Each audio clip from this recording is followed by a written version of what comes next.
You're listening to Scaling Up Services, where we speak with entrepreneurs, authors, business experts, and thought leaders to give you the knowledge and insights you need to scale your service-based business faster and easier. And now, here is your host, business coach Bruce Eckfeldt. Are you a CEO looking to scale your company faster and easier? Check out Thrive Roundtable. Thrive combines a moderated peer group mastermind, expert one-on-one coaching, access to proven growth tools, and a 24/7 support community. Created by Inc. award-winning CEO and certified scaling up business coach Bruce Eckfeldt, Thrive will help you grow your business more quickly and with less drama. For details on the program, visit eckfeldt.com/thrive.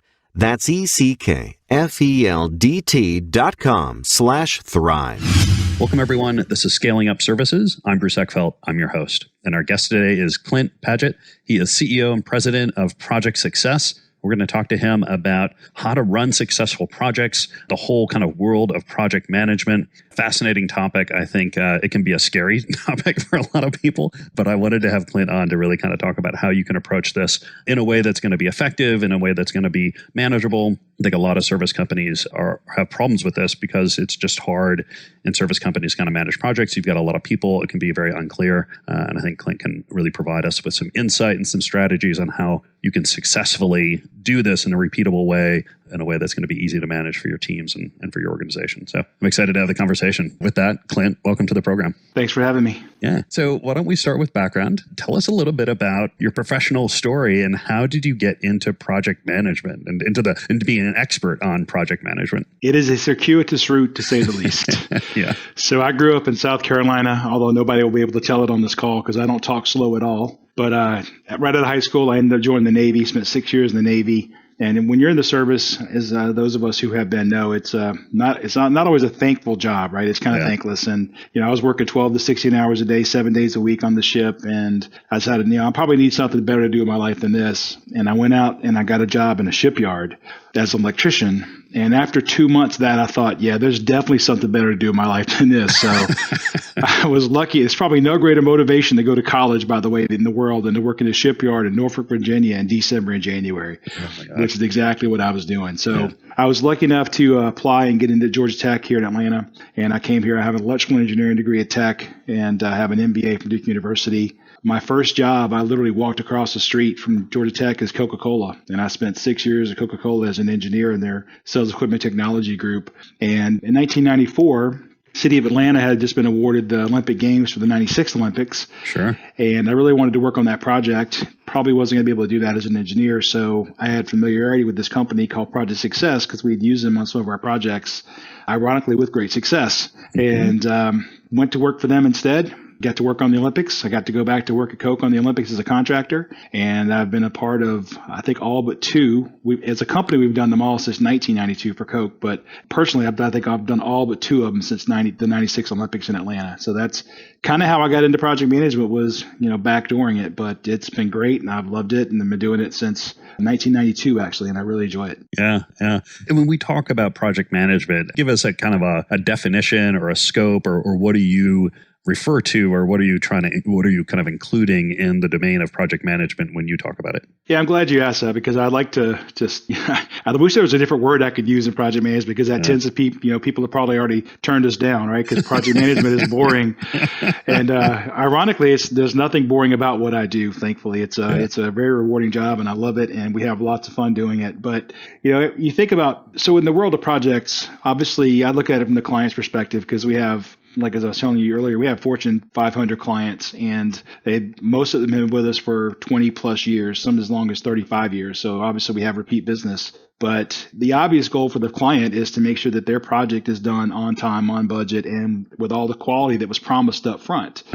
And that's all great, and that's what we want to do for sure. But our approach is really team-centric because we understand that in today's world, most people work in a matrix organization where they are reporting functionally, solid line to their functional manager for pay raises and job reviews, et cetera.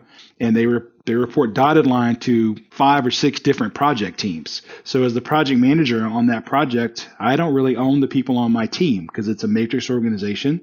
And that's clearly a struggle because I have no formal authority over the people on my team to get the work done, yet I'm being held accountable for the project. So we look at project work. We want to make the client happy. We want to obviously get the project delivered on time, but we take it from the perspective of the team.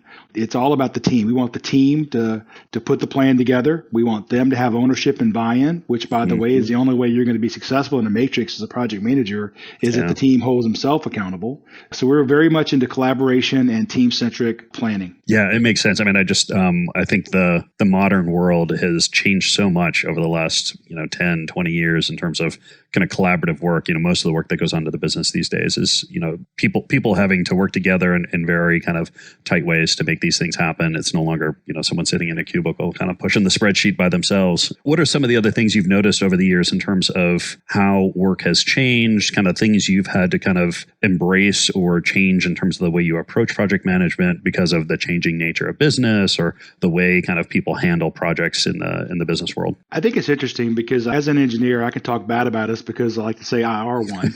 and I'll be stereotypical here for a moment, but I think there's a grain of truth in what I'm about to say. And I think that people in general, especially us technical folks, they tend to gravitate towards people just like us. So if I'm teaching a class of 60 people, what I always find fascinating at a client site is all the engineers sit on one side of the room.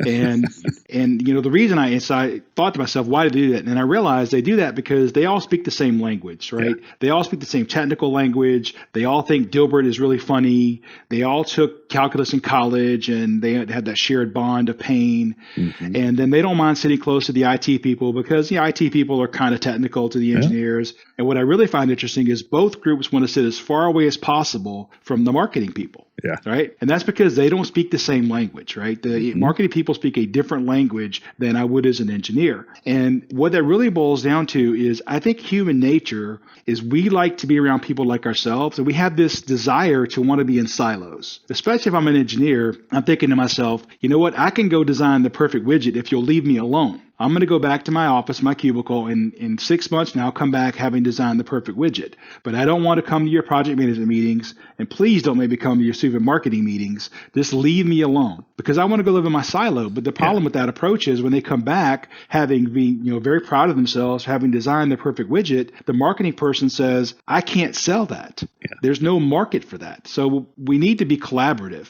And what I find is technology has done is actually made us.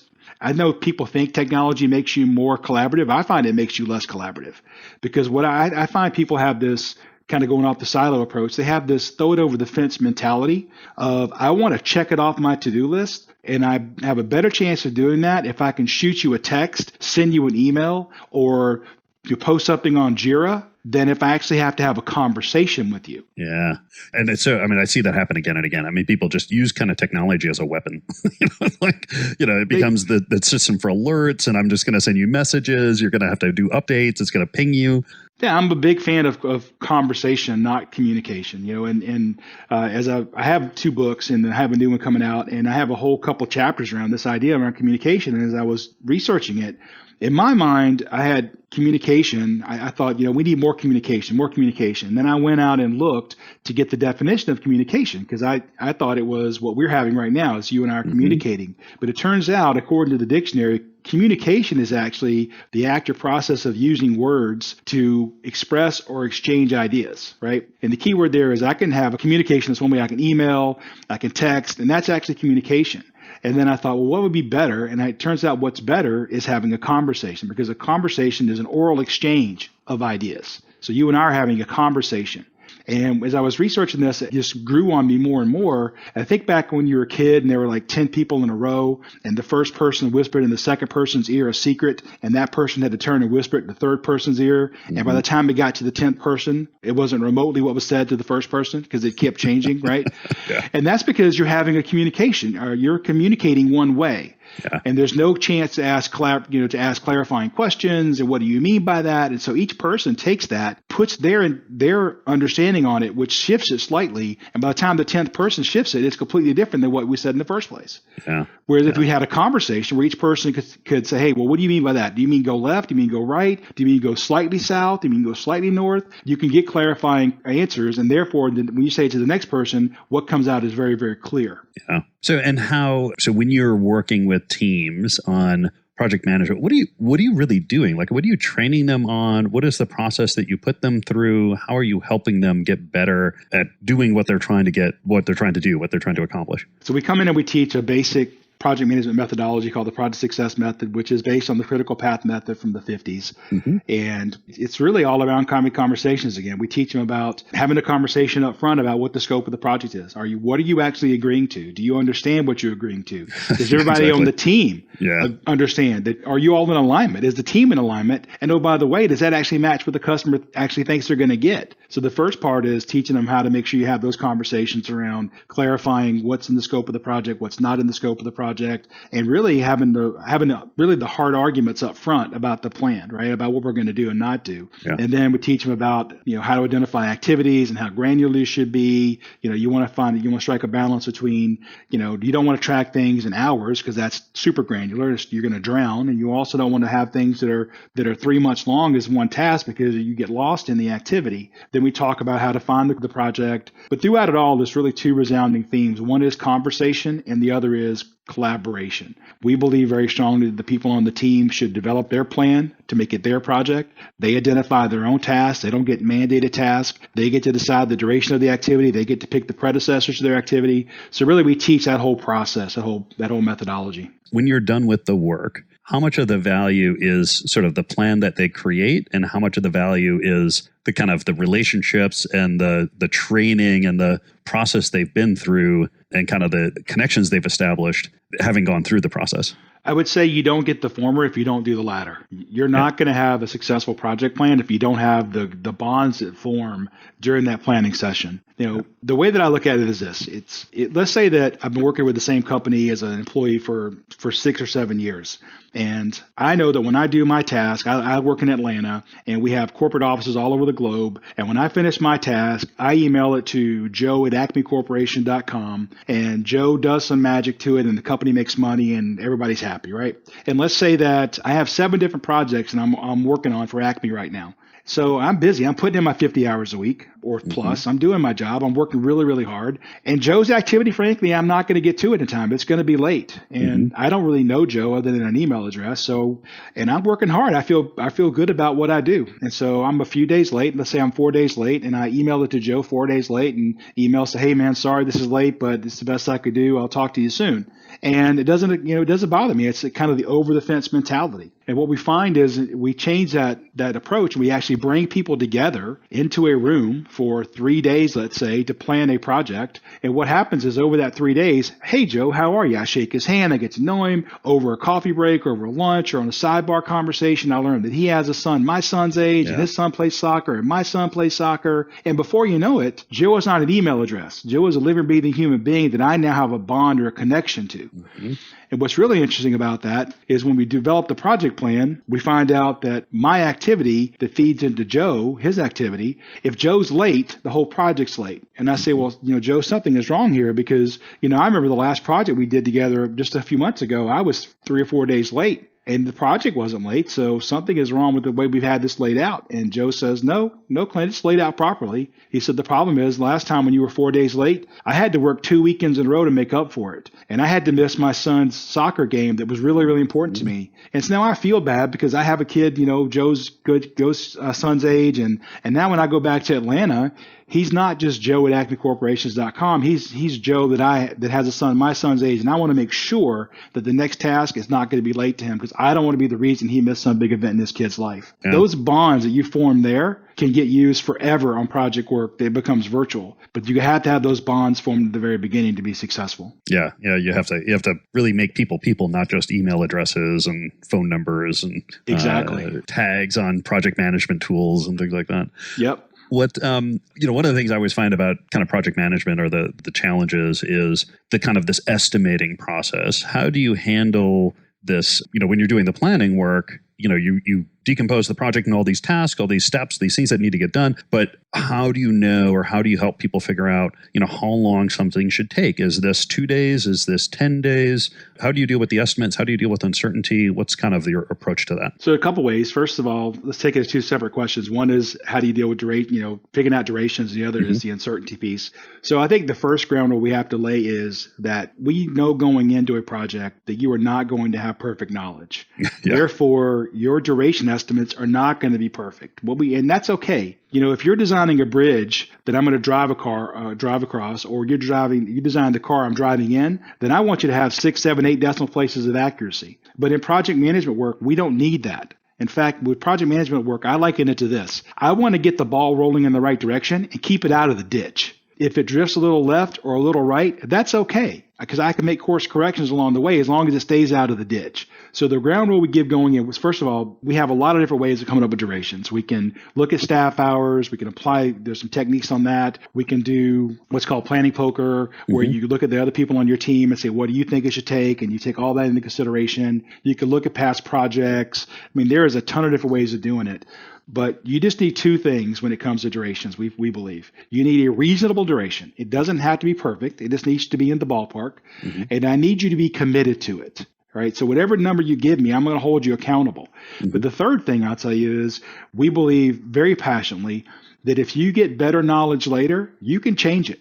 Yeah. And that's very different than the mentality that most people have experienced in their world with project management, where the project manager says, we'll give you a placeholder, I'll let you change it later. And the person thinks, yeah, that never happens. All the, whatever number I give you today gets used to club me over the head for the remainder of the project. Tomorrow. Yeah. Exactly. So our ground rules is you have to be able to change those durations, because I live in the real world. I work on real projects for 30 plus years. And here's what happens in the real world. If I know, now if I'm thinking about my task, and I think to myself, that's probably about 8 actual hours of labor to get that thing done. And I'm thinking, all right, in a normal week, because I don't know when this task is going to happen yet, so I don't know what other projects I'll have going on, but I think in a 5-day period of time, I ought to be able to carve out 8 hours to get this thing done. So I'm thinking 5, but then the project manager, I know this project manager is never going to let me change it. I end up doubling it to 10. Yeah, exactly. Right? And the problem with that approach is, now that the schedule says 10 for something I really only wanted 5 and only need 8 hours for, how often do you think it gets done in 10? 100%.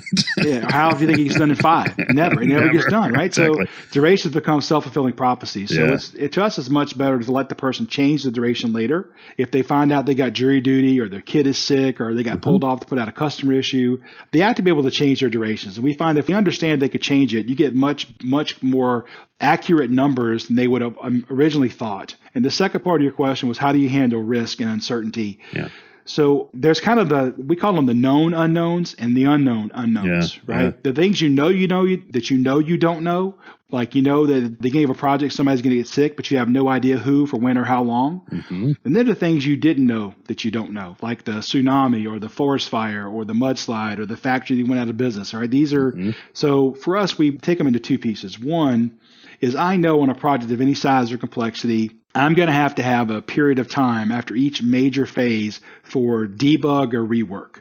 Because whatever I design, whether it's a piece of manufacturing equipment, it's a tractor, or it's software, it's going to come out and not be perfect. And I've got to put in some time there for debug and rework. So that's a placeholder to manage risk with. We also add time to the duration of the activity to manage risk. So if I'm thinking through all my machinations, I come up with a 20-day duration for my activity. Well, if that activity happens outdoors and is subject to rain, then I've got to figure out, how often is it going to rain on average? And I've got to build a little extra time in to mitigate that risk.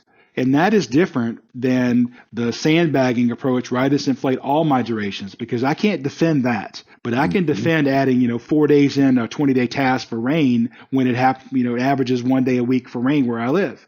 So those are the way we approach risk. We add duration into the task where it resides, and we add activities to address it as well. And you mentioned another one, and I think it was really interesting, and it's subtle, and I think a lot of teams or a lot of projects don't really incorporate it, which is I know this is going to take 8 hours, but depending on when that 8 hours shows up, I may or may not be able to do it right away. There's kind of this, that how much time it's going to take versus when can I actually schedule it, and how you kind of lay out your personal plan, particularly when you're working on multiple projects. Like if everything happens to land on on me in 1 week. I'm not going to be able to do them all at once. How do you kind of weave together kind of an individual project plan with an individual as a person, a team member's kind of schedule, and when they have multiple projects going on, how do you kind of reconcile that data or work through those kind of collision issues between projects? Yeah, so it's really kind of a two-pass process. Again, first of all, we always have the team members in the room helping plan the project so that each team member can identify his or her own activities. So yeah, that's my task, I own it. And then, what's interesting, people are often concerned about sandbagging, people who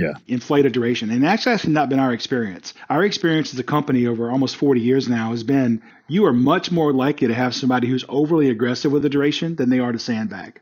I often find myself pushing back harder and say, really, 2 days? That seems really aggressive. It's just 16 hours. Well, no. So you don't work on any other projects? Yeah. Well, I got 5 other projects. Okay. Do you have customer issues to put out? You got to work on the help desk. Take all that into account when you give me a duration. And so when they do that, now the 2 days becomes 6 days to account for the other things they're working on. But again, at this moment, they don't exactly know when that task is going to be. So it's just their best guess. And then once we get the plan put together with everybody's best guess, now we have it set in time. We know when that task occurs. Then they can look at it and go, oh, that's a really, that's a time when the test bed is down, or, the manufacturing, we don't have any time available because we're really busy that time of year. And then they can adjust it. And once we do that on all the projects, we can look at all the projects for you across everything and say, look at any of these windows of time and look where you have too much work, and we'll move some things so that you can accommodate when you have availability versus when you're overloaded. Yeah. So it's kind of a two-pass process.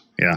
I think that's such a hard thing for a lot of organizations when they get so many projects going with different resources, and unless they really do the kind of capacity planning and capacity analysis, they can get really stuck, particularly if they don't have depth in certain areas. If you've got a critical constraint in a certain capability and that one becomes in high demand all of a sudden across a lot of projects, that's where I just see a lot of projects go south because everyone's waiting for that one person or that one team to process an issue. But if you've done it all, if you've done it right, then you'll know who that person is that you need to go out and find 3 more of, or find when they do have some availability. Yeah. And the other thing I find is interesting is people might misconstrue what I just said earlier about, you can change things, so the deadline doesn't matter. No. I work on Olympic projects. The deadline matters. Exactly. Right? That's not going anywhere. The deadline's not going to move, but that doesn't mean that the tasks between now and the end of the project can't move. They could shift all over the place. Mm-hmm. It's just as long as the ones that are driving the end date, which are the critical path items, those are the ones that you've got to be more careful with. But even if one of those is late, which is going to, I'll be honest, I probably have updated thousands of projects in my career, and I don't know that I've ever had an update where something on the critical path didn't get delayed, so the project got delayed, which we call slippage. Mm-hmm. But part of the process is when that happens is you look at the people on the critical path and you ask one question: how are we going to get this time back? And together y'all decide what to do in parallel or where to put the resources. So the deadline is always going to be held.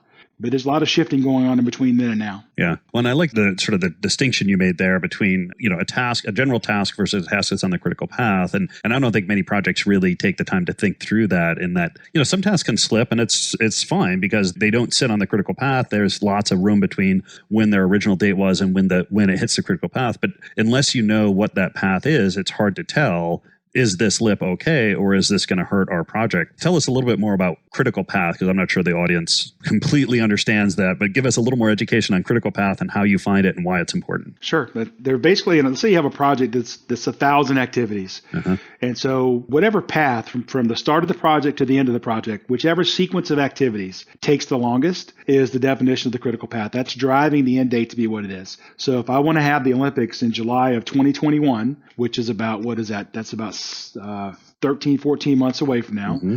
Then there's a series of activities that are between now and July of 2021 that are going to drive that end date to be when it is. So out of 1,000 activities, the average is 10% or less will be on the critical path. But let's say 100 out of 1,000 will be on the critical path. That means the other 900 can change. Yeah. But if people don't understand that, then they take the mentality of we have to do everything exactly as scheduled. And that's just not the reality. Things are not going to go the way you want. People are going to get sick. They're going to get called to jury duty. They're going to have to shelter in place. I mean, things are going to happen called real life. And if I know that this 100 things must be done perfectly as planned, but the other 900 can shift, then life is a lot better than thinking they all 1,000 have to be done perfectly. And put yourself in the team member's perspective. If I know that this project manager is going to let me move 9 out of 10 activities and not beat me over the head, as long as I get the one that has to be done perfectly done, my life is a lot easier. I'm a lot more willing to work for that project manager than somebody else. Yeah. It really just solves, or it makes the complexity of managing a project much easier, because you can really focus on that 10% that really does determine or has impact on the final delivery date, the final deadline, versus those that don't. And we're not saying that the other 900 don't matter, because if you ignore a non-critical path item long enough, it will be guess where it ends up, right? Yeah, exactly.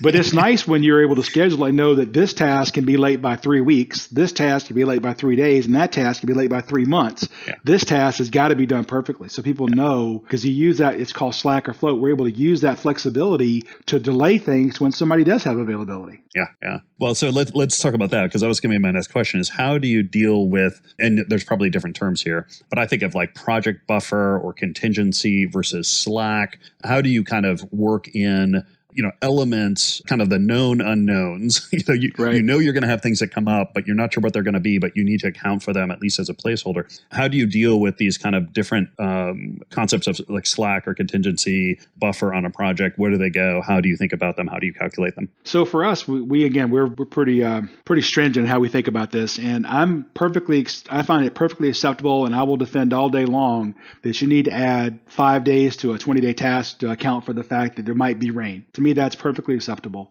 What I can't justify is kind of buffering every single task, because I worked on a project in Canada, and the project manager was new to the company, and he was saying, "Hey, how come I just want to add 1 or 2 days to all my tasks to give myself a safety net? What's the big deal?" And I said, the big deal is if you add 2 days to every task that you have, and 10 of those activities end up on the critical path, you just delayed the project by a month. 20 working days is a month. And nobody's going to believe anything you ever say from now on, because they know that's not true. Mm-hmm. So, we add activities for debug and rework. We have the ability to change durations. And I think that's really the biggest thing. There are the things that you know that you don't know, right? Like the sickness. I don't know that Bill is going to be sick. I don't know how long he's going to be out. And that's okay, because what happens is when Bill does get sick, I can look at the plan and I can say, what does Bill have going on right now?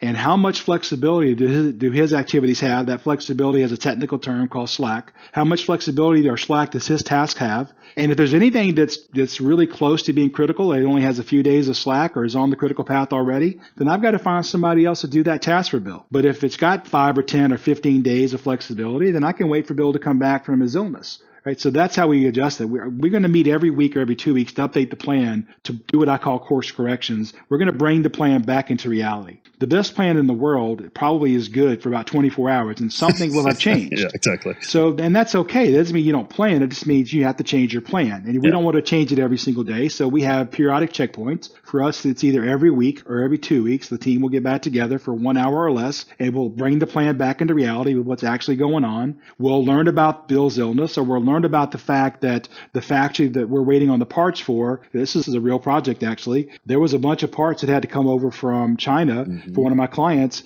and the day the ship was supposed to sail, they closed the port. Yep. All right. So how do you deal with that? Well, you pull the plan up and say, if that ship is delayed by a month, which it has been, what is the impact on the project? And then we know we can't change that, but how about all those tasks that after the ship finally does arrive, between then and the end of the project, we'll have to squeeze a month back out. And what can we do to get that month back? Yeah. So we're constantly taking this news and feeding it back into our project plan so we can make better decisions. Yeah. Well, and then you can identify opportunities. Well, like, can you prep some of this work? Is there things you can do to, take what was a week task and, stage it in such a way that it's only going to take 2 days now? So it gives you a tool to actually come up with, where do you need to come up with strategies rather than just chaos. Exactly. Absolutely. Yeah. Good. Clint, if people want to find out more about you, about the work that you do, what's the best way to get that information? You can look at us at projectsuccess.com as our website. And you can follow me on Clint.Padgett on all your, LinkedIn, Skype, all those. Awesome. I will make sure that the links are in the show notes so people can click through and get that. This has been a pleasure. I love to kind of geek out on the project management side, so I appreciate you coming on and having a conversation. And hopefully we've given some good kind of hints and advice and strategies for some of the folks listening to the podcast. But I really appreciate your time today. If I could leave you with one more nugget, I'd like to do that. So here's the one takeaway I would give to your listeners. So you think about if you have a long project, let's say it's a year long, and I always ask this: when people work on 6 different projects and one of them is a year long, how much work do you think actually happens in the first 6 weeks or 2 months? Right? It's almost none. And why is that? And so here's the answer. In 1997, U.S. News and World Report did a survey of a bunch of people in the U.S., and they were asking, what do you think this person's chance is to get into heaven? And they had a bunch of different people, and obviously it was in the late 90s because of the people that they listed, but Bill Clinton, 52% chance. Hillary Clinton, 55% chance, right? Dennis Rodman, 28% chance. Oprah Winfrey, 66% chance. Mother Teresa, what percent chance do you think they gave Mother Teresa to get into heaven? 98% chance. No, 79%. 79%? Mother Teresa had a 79% shot at getting into heaven. Only one person scored higher than Mother Teresa. Who do you think that was? Oh, God, I don't know. I can't think of anyone. They scored 87%, and that was the people taking the survey. They gave themselves a better chance of getting into heaven than Mother Teresa. And so, I looked at that and I said, why is that? And I believe that's because you judge yourself based on your intentions. Oh, yes, exactly. And you judge others based on results. Yeah. So the reason no work happens in the beginning of a project like that is because you have good intentions. But if you want to be successful in the project, you don't need good intentions. You need a good plan. The path to heaven is paved with good intentions. That's right. You got it, man.